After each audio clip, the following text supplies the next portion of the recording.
Hello everybody, it's Mr. G coming at you with another Misconceptions in History. And today we're going to be doing a series I've been waiting to do for a long time, and that's the Battleship. We're going to be looking at the history and the evolution of one of the most interesting marvels of weapons technology on the high seas.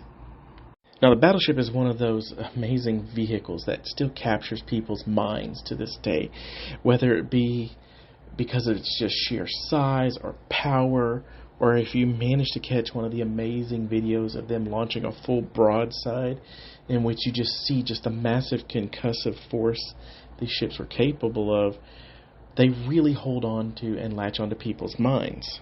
And of course, because of this, we preserve them as a museum. Now, there are 8 museum ships preserved here in the United States. My personal favorite, because I grew up right down the road from it, is the Battleship Texas.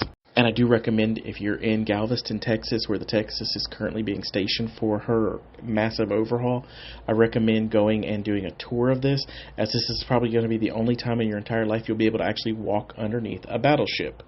But there are several others. You can go see the Missouri, the Alabama, the New Jersey, the North Carolina. These are all over the country. We can go see them, and I really recommend it. These ships have amazing programs, and I really think you should support these ships in preserving their history. Now, outside of the United States, there is a single pre-dreadnought class battleship, and that is the Japanese Mikasa. So now let's get into what makes a battleship as opposed to the ironclads that I talked about last week. And the first thing I want to discuss is the main battery of weapons. Starting with the pre-dreadnought class of battleships, all battleships have a main weapons battery, typically along a center line, although some later designs did place the turrets along the sides. And all of these main guns were the same caliber, typically 12 inches or larger. Next, they carried a secondary battery of guns, usually ranging in caliber from about 4 inch to about 9.5 inches, and these were spread all across the side of the ship, and they were basically designed to take down smaller vessels, cruisers, destroyers, gunboats, things like that.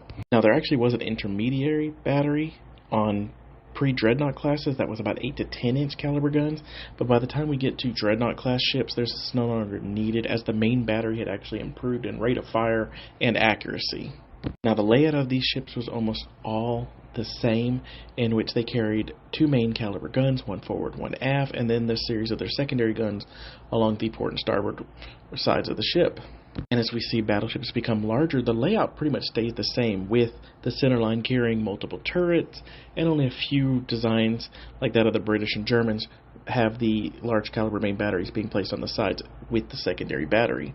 And the final main component of what makes a battleship is its armor scheme. And you have to remember, battleships were specifically designed to fight other heavy calibers. So their armor layout was designed strictly for another battleship, basically, to attack it. So they carry heavy armor on the top and the sides. And thus their weakness is their lower, below the waterline armor belt. Now, these early battleships were just called battleships back then, but we now refer to them as pre-dreadnought class battleships. And these early battleships did equip the main battery, the armor belt that we see, the different secondary and intermediate batteries, and they were a revolution in warfare. They changed everything, because now you had these really heavy ships with these large caliber guns that could basically attack both shore bombardments and other ships, and anything that had a light armor belt was essentially destroyed and devastated by these ships. And as such, there was this massive arms race around the world to build these ships. And in the late 1800s to very early 1900s, every nation was building them.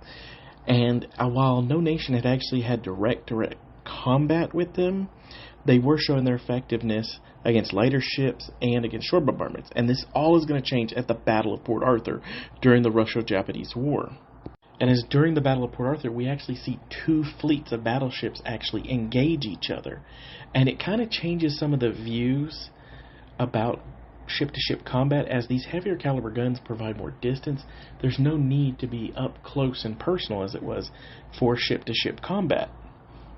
Now, as a result of not only the Battle of Port Arthur, but several other battles during the Russo-Japanese War, an arms race begins to occur in which these nations around the world start building these, what we call pre-dreadnought class battleships. However, it's very quickly going to change. Now, with the Battle of Port Arthur proving the validity of the battleship, Admiral Sir John Fisher, first Sea Lord of the Board of Admiralty steps in, and this man is absolutely brilliant. He's the man that pushed for the torpedo being used by the British Navy. He comes up with the idea of torpedo boats being used as destroyers to attack heavier ships, and he also pushes for the development of a new type of battleship, and this ship would become known as the HMS Dreadnought. Now, the Dreadnought is extremely significant, as literally its invention renders every single battleship built before it obsolete. That's why we call them a pre-Dreadnought class battleship. Now, what was so important about it? One, the main armament. Pre-Dreadnought classes, for the most part, had 2 main guns and then a large amount of secondary and intermediate caliber guns. Intermediate caliber guns are gone at this point. Secondary guns are just a support weapon, and the main battery is now the most important thing. And it's no longer just 2 main guns. The Dreadnought had 5 12-inch guns. And this configuration of multiple main guns, more than 2, would become standard. And we'll even see that on the very end of battleships, in which we see less than 5 turrets, but we'll see multiple barrels. Instead of just 2, we'll start seeing 3 and even 4 in some cases. Additionally, the standard triple reciprocating steam engines are replaced with steam turbine engines that allow it to increase speed, and its fuel is switched from coal to fuel oil. Now, this all increases the range and speed that these ships could go, making them incredibly powerful. Now, this forces a new naval arms race. The United States immediately jumps in with their South Carolina class. The Germans are going to be the next with their Nassau class ships. And not to be left out of it, the Japanese are going to join this with their Kawachi class. And while these 4 nations are building these massive navies, there is a huge arms race occurring in South America between Brazil, Argentina, and Chile. And as these are the 3 most rich nations of South America, they begin to build massive dreadnought fleets. Unfortunately, within 5 years of all of this happening, because of the development of the dreadnoughts themselves are rendered obsolete by the super dreadnought. Now, the name super dreadnought comes from the British ship, the Orion. And the Orion was actually 2,000 tons heavier than that of the Dreadnought, and a big chunk of this came from the fact that it packed 13.5-inch guns in those 5 turrets instead, and had a much heavier armor belt. And because we're in the midst of a naval arms race, the United States cannot be outdone, and they develop the New York class, which ups the ante and creates 5 14-inch gun turrets mounted in a twin system.